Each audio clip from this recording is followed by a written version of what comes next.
हम सभी ने अपने जीवन के किसी न किसी पड़ाव पर खुद को उदास और हताश महसूस ज़रूर किया होगा। असफलता, संघर्ष और किसी अपने से बिछड़ जाने के कारण दुखी होना बहुत ही आम और सामान्य सी बात है। लेकिन अगर आपकी अप्रसन्नता, दुख, लाचारी, निराशा जैसी भावनाएं कुछ दिनों से लेकर कुछ महीनों तक बनी रहती हैं और आपको सामान्य रूप से आपकी दिनचर्या जारी रखने में परेशानी पैदा करती हैं, तब दोस्तों ये डिप्रेशन नाम का एक मानसिक रोग हो सकता है। WHO की माने तो दुनिया भर में लगभग 30 करोड़ से ज़्यादा लोग इस समस्या से ग्रस्त हैं। भारत में यह आंकड़ा 5 करोड़ से ज़्यादा है, जो कि एक गंभीर समस्या की ओर इशारा करता है। अक्सर दोस्तों डिप्रेशन टीनेज से लेकर 30 से 40 साल की उम्र में आपको देखने को मिलता है, लेकिन ये किसी भी उम्र में हो सकता है। वहीं पुरुषों की तुलना में महिलाओं में दोस्तों डिप्रेशन की समस्या ज़्यादा होती है या उनके डिप्रेशन का शिकार होने की संभावना ज़्यादा रहती है। मानसिक कारकों के अलावा हार्मोन्स का इम्बैलेंस होना, गर्भावस्था या फिर आनुवांशिक विकृतियों के चलते भी डिप्रेशन का एक समस्या पैदा हो सकती है। दोस्तों इसके लक्षणों की संख्या और तीव्रता के आधार पर डिप्रेशन अलग अलग तरह के होते हैं, जो कि मध्यम से लेकर बहुत ज़्यादा गंभीर भी हो सकते हैं, जिनके ट्रीटमेंट के लिए दोस्तों बहुत ज़्यादा गहन परीक्षण की ज़रूरत होती है। अलग अलग लोगों में डिप्रेशन के अलग अलग लक्षण भी आपको देखने को मिल सकते हैं।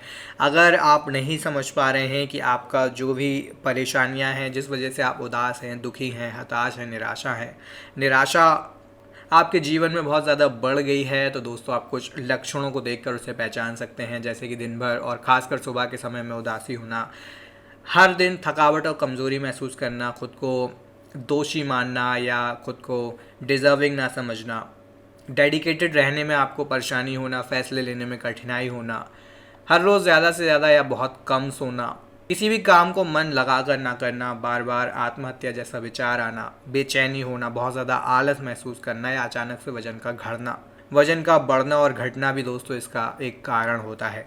दोस्तों डिप्रेशन के लिए आपको डॉक्टर से कंसल्ट ज़रूर करना चाहिए अगर ये समस्या बहुत लंबे समय से बनी हुई है या चली आ रही है या फिर आप इससे बाहर नहीं निकल पा रहे हैं। आज के दोस्तों वीडियो में हम आपको बताने वाले हैं एक ऐसे ही ड्रग के बारे में, साथ ही दोस्तों क्या अलग अलग ऑल्टरनेटिव्स होते हैं उस ड्रग के, जो कि अक्सर डॉक्टर प्रिस्क्राइब करते हैं ऐसे पेशेंट को जो कि डिप्रेशन का शिकार होते हैं। लेकिन दोस्तों ये ड्रग्स बिना डॉक्टर की प्रिस्क्रिप्शन के लेना आपके लिए बहुत ही ज़्यादा हानिकारक हो सकता है, आपकी लाइफ के लिए बहुत ज़्यादा डेंजरस हो सकता है। ऐसे में कभी भी दोस्तों इन ड्रग्स को, जिनके बारे में आज हम बताने वाले हैं, बिना किसी डॉक्टर के प्रिस्क्रिप्शन के इनको यूज़ करने के बारे में ना सोचें। नमस्कार और स्वागत है आप सभी का हमारे चैनल स्वास्थ्य सलाहकार पर। दोस्तों आज जो 5 अलग अलग मेडिसिन हमने ली हैं उनमें शामिल हैं Flotin 10 mg tablet, Fludac 10 capsule, Flunil 10 capsule, Prodep capsule और फ्लूटी कैप्सूल। अगर इनको बनाने वाली दोस्तों कंपनियों के बारे में हम बात करें तो फ्लोटिन 10 mg को बनाते हैं आइकॉन लाइफ साइंसेज, फ्लूडेक को बनाते हैं कैडिला फार्मास्यूटिकल्स, फ्लूनिल को बनाने का काम करते हैं इंटास फार्मास्यूटिकल लिमिटेड, प्रोडैप को बनाते हैं सन फार्मास्यूटिकल और फ्लूटी कैप्सूल को बनाते हैं टैलेंट इंडिया। दोस्तों इन सभी में एक कॉमन ड्रग का यूज़ किया गया है, जो कि एक जेनरिक ड्रग है, जो कि अक्सर दोस्तों डिप्रेशन के लिए डॉक्टर प्रिस्क्राइब करते हैं। अगर हम इस ड्रग के बारे में बात करें तो दोस्तों इन सभी दवाइयों में जो ड्रग यूज़ किया गया है उसका नाम है फ्लोएक्सुटीन दोस्तों, जो कि कॉमनली प्रिस्क्राइब किया जाता है डिप्रेशन के पेशेंट्स को। यहाँ पर दोस्तों अगर हम बात करें फ्लोटिन, फ्लूडेक, फ्लूनिल और प्रोडैप, तो यहाँ पर दोस्तों 10 mg जो है वो क्वांटिटी है फ्लोएक्सुटिन का। वहीं अगर हम बात करें फ्लूटी कैप्सूल की तो यहाँ पर दोस्तों जो क्वांटिटी है वो 20 mg हो जाता है।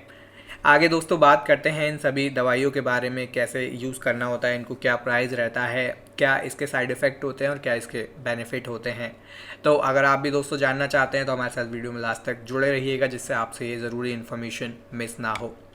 तो सबसे पहले दोस्तों अगर हम बात करें फ्लोटिन 10 mg टैबलेट की, तो दोस्तों टैबलेट फॉर्म में आपको ये मिल जाता है, बहुत ही कम प्राइस होता है, 26 रुपये में दोस्तों आपको एक स्ट्रिप मिल जाता है 10 टैबलेट का। वहीं बात करें फ्लूडेक 10 mg कैप्सूल की तो दोस्तों यहाँ पर 25 रुपये में आपको ये एक स्ट्रिप मिल जाता है 10 कैप्सूल का।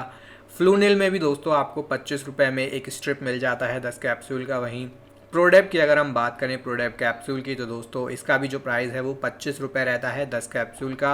और फ्लूटी कैप्सूल दोस्तों आपको मिल जाता है 30 रुपये में, जिसकी दोस्तों जो क्वांटिटी रहती है वो रहती है 10 कैप्सूल, यानी एक स्ट्रिप पर दोस्तों आपको 30 रुपये में मिल जाता है फ्लूटी कैप्सूल का।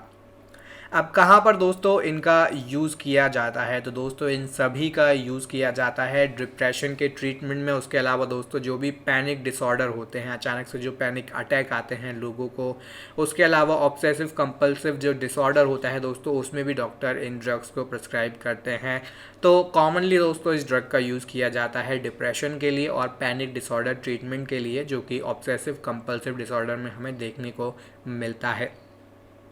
किस तरह से दोस्तों ये दवाइयाँ काम करती हैं, इसके क्या बेनिफिट होते हैं, तो दोस्तों मैं आपको बता दूं कि ये जो सभी दवाइयाँ हैं ये एंटी डिप्रेसेंट दवाइयाँ हैं, जो कि एक ग्रुप को बिलोंग करती हैं जिसको हम बोलते हैं सेलेक्टिव सेरोटोनिन रिप्यूटेक इनहिबिटर, यानी कि SSRI दोस्तों इन्हें बोला जाता है। एक ग्रुप को बिलोंग करती हैं।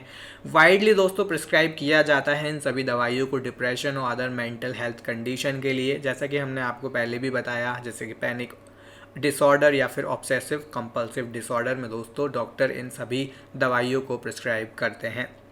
लेकिन दोस्तों अब जैसा आपने शुरू में भी बात की कि कभी भी आपको खुद से इन दवाइयों का यूज़ नहीं करना चाहिए, तो उसका एक कारण है। अगर हम इसके कारण की बात करें तो दोस्तों वो है इससे दिखने वाले साइड इफ़ेक्ट, यानी कि अगर आप बिना डॉक्टर के कंसल्टेशन के खुद से इन दवाइयों का यूज़ करना शुरू कर देते हैं तो आपको कई सारे साइड इफ़ेक्ट देखने को मिल सकते हैं। साइड इफ़ेक्ट क्या क्या होते हैं, तो दोस्तों इरेक्टाइल डिस्फंक्शन की प्रॉब्लम आपको हो सकती है, जो कि एक बहुत बड़ा यहाँ पर साइड इफ़ेक्ट आपको देखने को मिल सकता है। उसके अलावा इंडाइजेशन, इन्फ्लुएंजा की दिक्कत हो सकती है, लॉस ऑफ एपेटाइट, डिप्रेशन और ज़्यादा आपका बढ़ सकता है अगर आप प्रॉपरली से यूज़ नहीं करते हैं। लो सेक्सुअल डिज़ायर दोस्तों यहाँ पर हो सकता है, मेल और फीमेल दोनों में ही। Nausea, sore throat, sweating, tremor, weakness, इस तरह के दोस्तों आपको जो है प्रॉब्लम हो सकते हैं। उसके अलावा एबनॉर्मल ड्रीम हो सकता है, बहुत अजीब अजीब सपने आपको हों।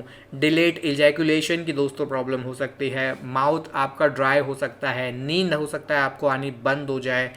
नर्वसनेस बहुत ज़्यादा हो सकती है, या हो सकता है आप बहुत ज़्यादा सोने लगे, आपका जो है नींद बहुत ज़्यादा आपको आने लगे। उसके अलावा साइनस इन्फेक्शन होने के चांसेस भी रहते हैं।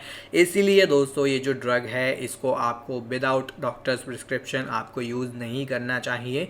आप डॉक्टर के प्रिस्क्रिप्शन के बाद ही इनका यूज़ करें। तो ये दोस्तों साइड इफ़ेक्ट आपको हो सकता है देखने को ना मिले अगर आप डॉक्टर के कंसल्टेशन के बाद इन्हें यूज़ कर रहे हैं, क्योंकि डॉक्टर आपको एक प्रॉपर मेथड बताते हैं इन सभी ड्रग्स को यूज़ करने का।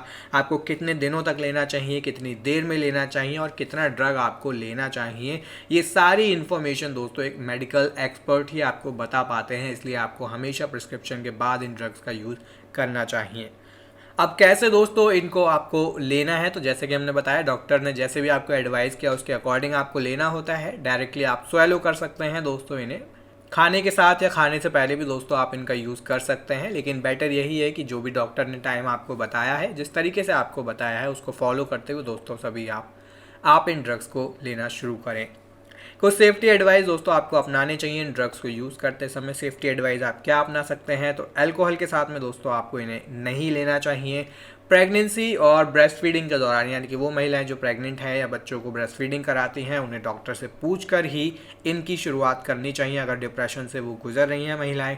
ड्राइविंग के दौरान बिल्कुल भी इसे यूज़ नहीं करना चाहिए, क्योंकि हो सकता है आपको नींद आने लगे या आपका सर भारी होने लगे या आपको कुछ और दोस्तों समस्याएं देखने को मिले इसका इंटेक करने के बाद। तो ऐसे में ड्राइविंग के दौरान या ड्राइविंग से पहले भी आपको यूज़ नहीं करना चाहिए इस दवाई को या इन ड्रग्स को।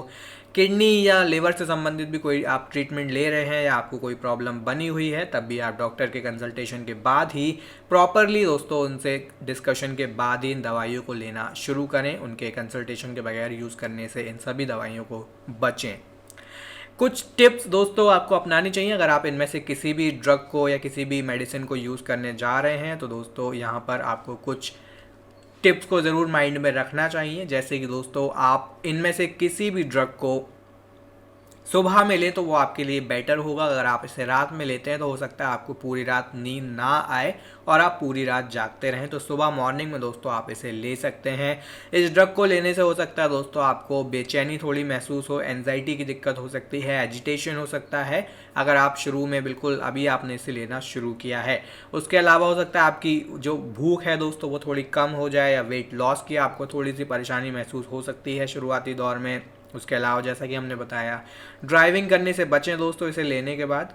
अगर दोस्तों बहुत ज़्यादा मूड चेंजेस की प्रॉब्लम आपको आ रही है या बहुत ज़्यादा सुसाइडल थॉट्स आ रहे हैं तो आप अपने डॉक्टर से डिस्कस कर सकते हैं। अगर इस तरीके की परेशानी है तो दोस्तों आप डॉक्टर को बता सकते हैं।